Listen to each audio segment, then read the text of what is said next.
जय माता दी मित्रों, आज की वीडियो में बछवारस व्रत कथा श्रवण करने जा रहे हैं। प्रिय बंधुओं, यह भादों वदी द्वादशी को आती है और इस दिन स्त्रियों को गाय के बछड़ों की पूजा करनी चाहिए। और अगर किसी के यहाँ गाय और बछड़ा उपलब्ध नहीं हो, आसपास में नहीं है, तो किसी दूसरे की गाय या बछड़े का पूजन जरूर करना चाहिए। शहर में रहते हैं, वहां पर गाय आपको नहीं मिलती है, तो आप गौशाला में जाकर के भी गाय, गौ माता और बछड़े का पूजन कर सकते हैं।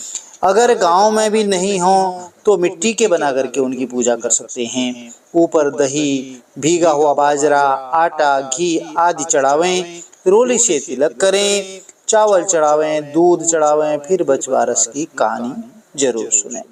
फिर मोठ है, बाजरा है, 1 रुपया रख करके वायना काट करके सासू जी को दे दें। तो इस दिन बाजरे की ठंडी रोटी खावें। गाय का दही, दूध, गेहूं, चावल नहीं खाना है इस दिन।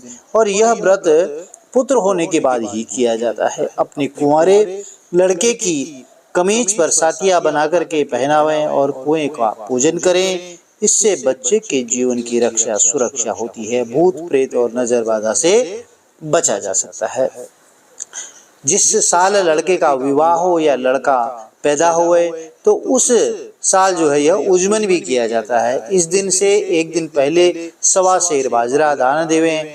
बछवारस के दिन एक थाली में 13 मोठ बाजरे की डेरी बना करके उन पर 2 मुट्ठी बाजरे का आटा जिसमें घी, चीनी मिली हुए रख दें और एक तेल और रुपए रखें। इस सामान को हाथ फेर करके अपनी सासू जी को पांव लगाकर दे देवें। पश्चात बछड़े और कुएं का पूजन करें। फिर मंगल गीत गावें। इसके बाद ब्राह्मण देवता को दक्षिणा यथाशक्ति जरूर देवें। चलिए बछवारस की कहानी आरंभ करते हैं। बोले गणेश जी महाराज की जय। एक राजा के 7 बेटे थे। उनके एक पौत्र था। एक दिन राजा ने सोचा कि एक कुआं बनवाया जाए। उसने कुआं बनवाया, परंतु उसमें जल ही नहीं आया। तब राजा ने पंडितों को बुलाकर पूछा कि क्या बात है, मेरे कुएं में पानी क्यों नहीं आया? तो तब ब्राह्मण कहने लगे, महाराज अगर आप अपने नाती की बलि दे चढ़ा दें और यज्ञ करें तो पानी आ जाएगा। और राजा ने ऐसा कहा कि ऐसा ही करो। यज्ञ की तैयारियां हुई और बच्चे को बलि पर चढ़ा दिया गया। बच्चे की बलि लगते ही वर्षा होने लगी और कुआं पानी से भर गया। राजा ने जब यह समाचार सुना तो वह रानी सहित कुआं पूजने गए। घर में साग सब्जी न होने के कारण पीछे से उनकी नौकरानी ने गाय के बछड़े को काटकर साग बना दिया। अब जब पूजा करके राजा रानी वापस चले आए तो तब राजा ने पूछा, गाय का बछड़ा कहाँ है? तो तब नौकरानी कहने लगी, वह तो मैंने काटकर साग बना दिया। तब राजा कहने लगा, पापिनी तूने यह क्या किया?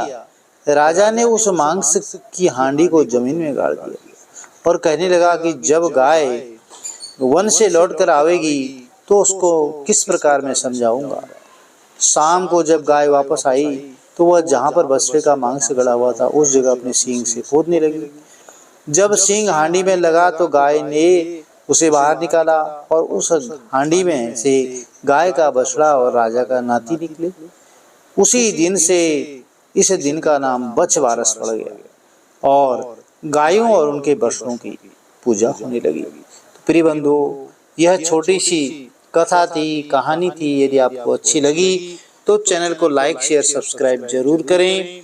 माता रानी का आशीर्वाद, गौ माता का आशीर्वाद आपके परिवार में, कुटुंब में सदैव बना रहे। आप गौ सेवा करें, जितना हो सकता है अपनी शक्ति सामर्थ्य के अनुसार। गौ माता को रोटी खिलाएं, चारा खिलाएं,